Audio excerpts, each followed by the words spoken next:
This is not normal. No, it's not. You know what it is? Yes. It's paranormal!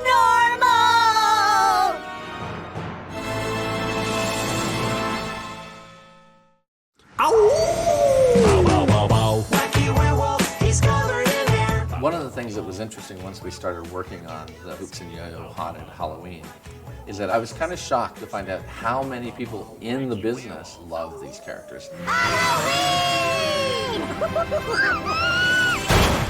One of my friends out of Chicago says really at the end of his day, after all of his producing work, he watches Hoops and Yo's to kind of cheer him up before he goes home. We hear so often that they just make people happy. It's that improv, that humor that people just love. Hoops and Yo-Yo are like half best friends and half brothers. Hoops is the big pink cat. He's that hyper, lots of energy. Definitely the leader. I feel like Hoops is the older brother. Hoops always got some crazy idea that you know is going to get him into some sort of tough spot. If horror movies have taught us nothing else, is you gotta split up. Yeah. And Yo-Yo's the little green bunny, kind of the sidekick, straight man. A little bit of the follower.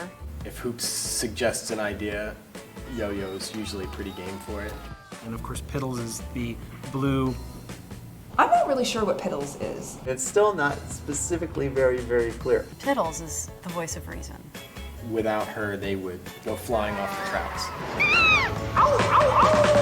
You literally have never seen the way you drive, have you? The big challenge in doing Hoops and Yo-Yo in a longer format is that traditionally what they've been is shorter pieces, and they're not really telling a story. They're usually telling a joke or riffing off an idea. Dad, look, it's a pre-stained tie. Perfect for you.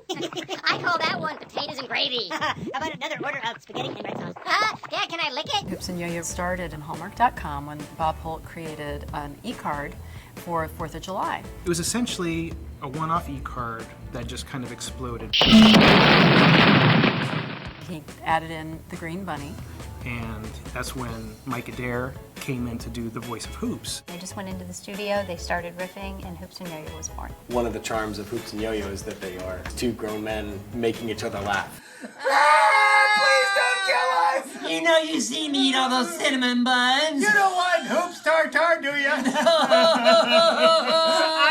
My veins are coursing with salmonella. They were created in improv and they became famous in improv, and they are frankly loved in improv. So the challenge was to try to keep as much of the fun and the spontaneity of the characters in it as we could. We felt like if we can write a story that's small enough and put them in a place that's familiar to everybody, they'll have the opportunity to make fun of it, to talk about it, to riff on it. Let's find costumes. I'll go left.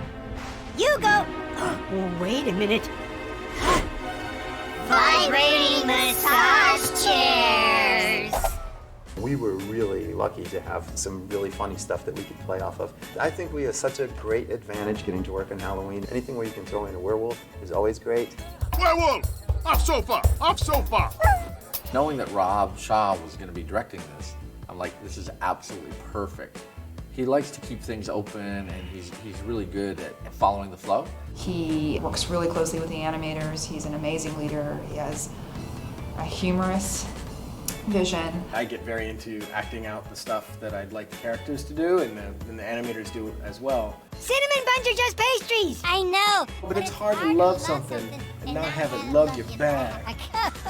So you would try to find that performance? What you want as an animator is good voice acting. The voice performance feeds the animation performance, and the animator is doing acting too. And it really has to come together.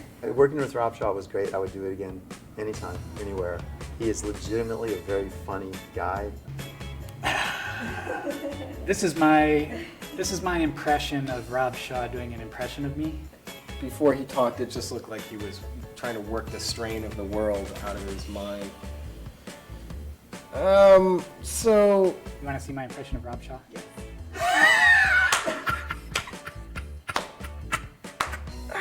Everything's looking pretty good, but I don't really have the voice down. That's a good director to work with. What next? You know those tiny tents and sporting goods? Yeah. Let's go pretend our hands are tiny campers and they're camping in them. I don't think it's too much to say the magic of Bob and Mike is captured in this. This is a real true representation of them because they're playing themselves and they're being chaotic and funny. You remain true to the spirit, but then you try and push it and try and do a little more. Halloween is great. Good to get to stay up late. And it really is dandy to eat up all the candy. I think that kids will find it funny, and hopefully a few parts kids will find a little bit creepy, because I think that's part of the fun of Halloween. And then I think also parents will be able to enjoy it with their kids without feeling like they're watching something that's dumbed down. I'm hoping everybody who sees it kind of feels that, ooh, here's something new, feeling to them. I just want families to sit down together and watch it and have a blast watching it. There isn't a single part of this that wasn't fun. I wish we could do 6 more Halloween themed shows.